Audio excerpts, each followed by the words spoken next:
जय हिंद। आप सभी का आरब मेडिकल किट में स्वागत है। आज हम लोग हेमेटोलॉजी के बारे में बात करने जा रहे हैं। अगर हम लोग ब्लड का बात करते हैं तो ब्लड में सबसे पहले इसका जो है डिफिनीशन देखेंगे कि आखिर ब्लड जो है क्या।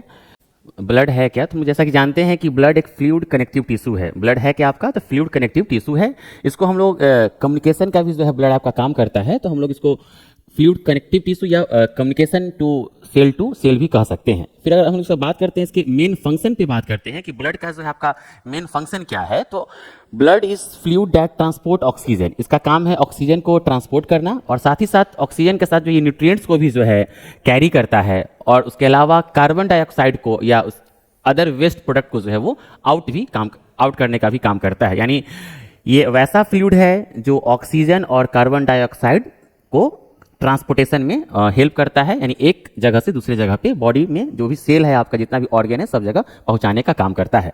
तो ब्लड है क्या भाई आपका, तो फ्लूइड कनेक्टिव टिश्यू है, और ये वैसा फ्लूइड है जो ट्रांसपोर्टेशन में हेल्प करता है। तो ट्रांसपोर्टेशन में किस चीज का, O2 का, और दूसरा CO2, और साथ ही साथ इसमें जो है आपका न्यूट्रिएंट्स भी रहता है। न्यूट्रिएंट्स में आपका विटामिन है, फैट्स है, कार्बोहाइड्रेट्स है, सारा चीज आपका इसमें आ जाता है। हम अब बात करेंगे इसका कैरेक्टरिस्टिक्स का बात करते हैं, भाई इसका क्या क्या गुण क्या है। आखिर हम लोग ब्लड का जो इतना वैल्यू करते हैं कि भाई देखिए ये काफ़ी कीमती है, तो इसका जो नेचर है वो विस्कस है। पहला क्या आपका वो विस्कस है। विस्कस का मतलब आप कह सकते हैं वो चिपचिपा, हम लोग समझ सकते हैं। और विस्कस कितना है, तो हम लोग 5 टाइम्स किसके कंपेयर में, तो देन वाटर, ठीक है ना। यानी स्टिकी है, ये स्टिकी मतलब चिपचिपा होता है, और पानी से अगर कंपेयर करते हैं तो वो 5 गुना ज्यादा जो है आपका वो विस्कोसिटी देखा जाता है, किसका, ब्लड का। तो पहला जो है आपका ये कैरेक्टरिस्टिक्स में आपका आ गया। फिर हम दूसरा बात करते हैं, इसका तापमान का बात करते हैं, इसके टेम्परेचर का बात करते हैं ब्लड का, तो ये 38 डिग्री सेल्सियस है। और अगर हम लोग फ़ारेनहाइट में बात करते हैं तो आपका वो 104 है, यानी आप इसको ओवरऑल जो है 100 भी लेके चल सकते हैं, अगर डेसिमल में कहीं नहीं देगा तो, ठीक है। क्योंकि 5 से कम है, तो ऐसे भी हम लोग इसका एस्टिमेट करते हैं तो आपका वो 100 पे आ जाएगा। तो आप देखना ये है कि जो भी कंपटीशन है उसमें सेल्सियस में ऑप्शन देता है या फ़ारेनहाइट में देता है। अब किसी का मन में आएगा सर दोनों दे देगा, तो दोनों हमको नहीं लगता ऐसा करना चाहिए। वो सेल्सियस में देगा तो पूरा सेल्सियस में ही देगा, अगर फ़ारेनहाइट में देगा तो पूरा फ़ारेनहाइट में ही देगा, ठीक है। देखना आपको वो है। एक और याद रखिएगा कि सेल्सियस और फ़ारेनहाइट में आपका डिग्री का यूज किया जाता है। अगर हम लोग केल्विन का बात करते हैं तो केल्विन के आगे जो है पहले वो डिग्री का यूज नहीं किया जाता, ये भी आप ध्यान दीजिएगा। और सब जो है आपका वो टेम्परेचर का ही यूनिट है। अगर हम लोग पीएच का बात करते हैं, पावर ऑफ हाइड्रोजन का बात करते हैं, तो वो 7.35 से लेके 7.45 तक देखा जाता है। डेसिमल के बाद हम लोग को इंडिविजुअल बोला जाता है, इसे हम आपको 35 बोल रहे हैं, ना कि आपको 35 बोल रहे हैं। तो यह हम लोग का क्या हो गया, यानी अगर इतना पीएच है तो वो कैसा रहेगा, अल्कलाइन इन नेचर रहेगा।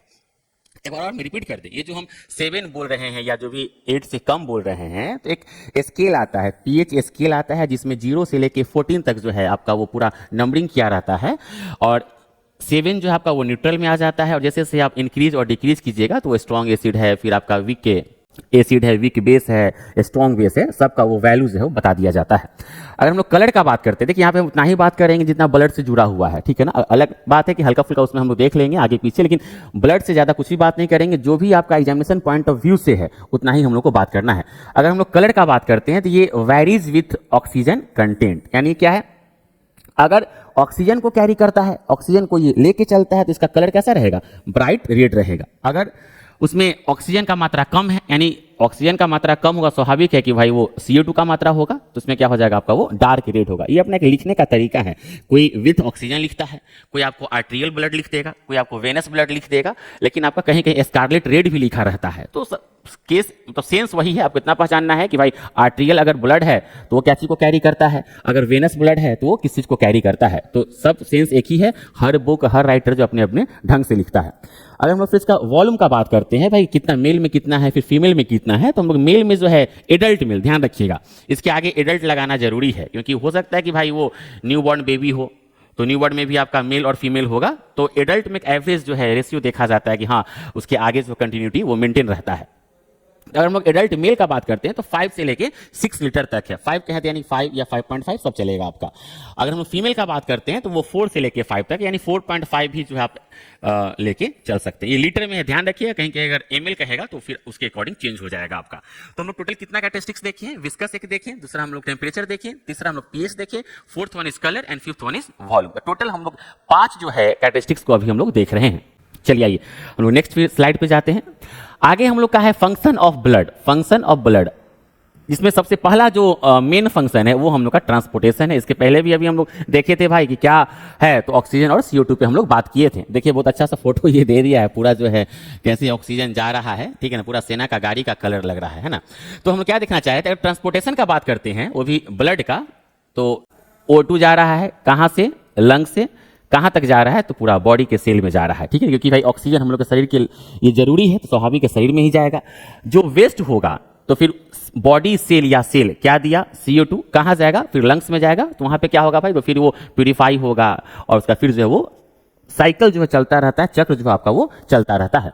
फिर हम लोग बात करते हैं ट्रांसपोर्टेशन में ही GI ट्रैक यानी गैस्ट्रोइंटेस्टाइनल ट्रैक्ट, हम लोग इसको GIT के भी नाम से जानते हैं। तो न्यूट्रिएंट्स कहाँ जाएगा आपका वो, तो बॉडी सेल में जाएगा। अगर हम लोग एंडोक्राइन ग्लैंड्स का बात करते हैं, दो प्रकार का ग्लैंड्स होता है, अपने टॉपिक के अनुसार हम पढ़ेंगे, इंडो और एक्सो सब होता है।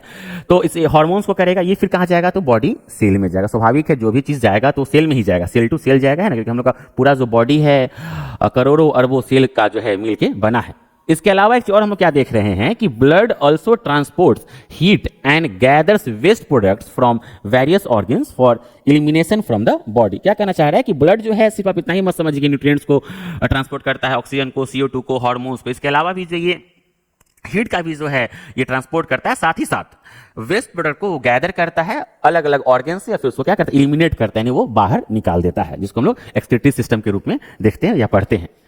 फिर हम लोग नेक्स्ट स्लाइड पे अगर हम चलते हैं, दूसरा जो हम लोग का वो फंक्शन है वो आपका रेगुलेशन है।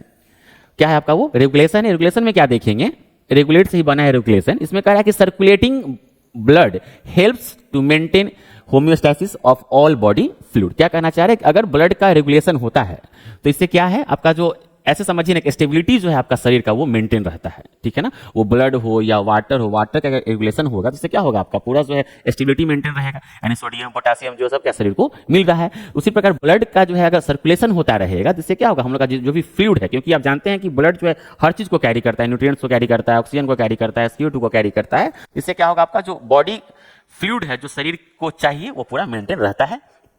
दूसरा जो आपका रेगुलेशन में जो है आपका वो blood helps in maintaining the pH। सही बात है, हम लोग देखे भी थे कि भाई 7.35 से लेके 7.45 तक आपका रहता है। इसी को हम लोग ऐसे बफर सिस्टम भी जो है, हम लोग ब्लड में एक टर्म आता है बफर सिस्टम, तो वो भी आपको pH को जो है मेंटेन करने में वो हेल्प करता है। बहुत प्रकार का बफर सिस्टम होता है। फिर तीसरा क्या देख रहे थे रेगुलेशन में कि blood helps in adjusting the body temperature like water. तो क्या बोला कि ब्लड जो है आपको बॉडी टेम्परेचर को जो है क्या करते हैं, वो मेंटेन भी रखता है। कब कितना आप कहीं देखते होंगे पूरा जो है टेम्परेचर, जब गर्मी का मौसम आता है तो हम लोग का शरीर जो है उतना एडजस्ट नहीं कर पाता है अपने आप को, तो हम लोग फिर कूलर है, AC का यूज करते हैं। फिर ज़्यादा ठंडा भी पड़ता है तो वो भी हम लोग अगर एडजस्ट नहीं कर पाता है, तो एक एकोमोडेशन जो होता है ना अपने आप को एडजस्ट करना, वो हमारा शरीर जो है कर लेता है, जिसमें ब्लड का भी काफ़ी योगदान रहता है। तो वही हम बोलना चाह रहा है कि टेम्परेचर को जो है वो मेंटेन करने में वो आपका हेल्प करता है। फिर क्या देख रहे थे कि blood osmotic pressure influences water contents of seal and interaction of ions and proteins.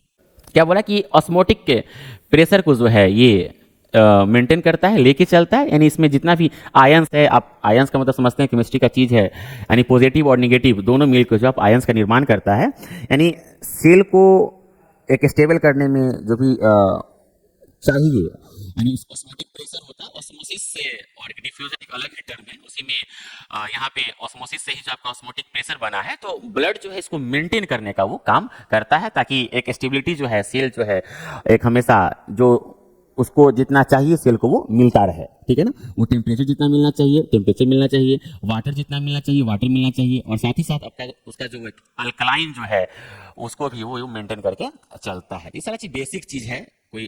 फिर आगे हम लोग प्रोटेक्शन के बारे में देखेंगे कि किस रूप में वो प्रोटेक्ट भी करता है हम लोग के बॉडी को। फिर देखिए तीसरा क्या आपका वो प्रोटेक्शन है।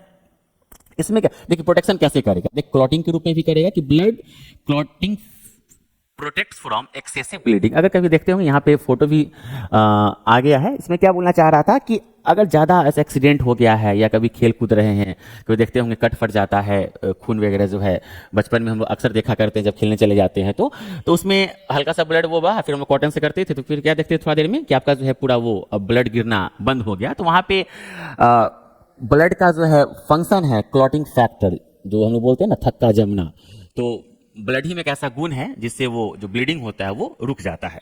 फिर दूसरा क्या है आपका प्रोटेक्शन में कि WBC प्रोटेक्ट्स अगेंस्ट इन्फेक्शन। ये हम लोग चर्चा भी करते हैं शुरू से कि भाई देखिए भले RBC का मात्रा ज़्यादा है हमारे शरीर में, लेकिन WBC या प्लेटलेट्स भले कम हो, लेकिन इसका भी अपने आप में बहुत ही बड़ा योगदान है। जिसमें ये डिफेंस मैकेनिज्म का भी काम करता है, यानी हमारे शरीर में जो पैथोजेन जो आने का प्रयास करता है या आता है तो उससे पूरा लड़ाई लड़ते रहता है कि नहीं तुम अभी मत आओ। वो कब नहीं आएगा? जब आपका इम्यूनिटी पावर स्ट्रांग रहेगा। फिर हम तीसरा क्या देखना चाह रहे थे कि blood proteins including antibodies, interferons and complement help protect from disease. क्या बोलना चाह रहा है कि इसी चीज को थोड़ा सा इलाबोरेट कर दिया है कि ब्लड प्रोटीन्स हो गया, इसमें WBC बोले ना तो उसी में आपका और भी चीज। देखिए WBC सिर्फ कहने के लिए एक वर्ड बना दिया, इसके पीछे बहुत सारा चीजों का योगदान रहता है, जिसमें उसमें आपका एंटीबॉडीज आ गया, प्रोटीन्स आ गया, ये सारा मिल के जो है हम लोग हमारे शरीर को बीमारी से बचाने में हेल्प करता है। तो दो चीज याद रखिएगा, एक आपका अगेंस्ट इन्फेक्शन और दूसरा आपका क्लॉटिंग। तो तीन हम लोग अभी तक फंक्शन देख चुके हैं, ये भी हम लोग को ध्यान रखना।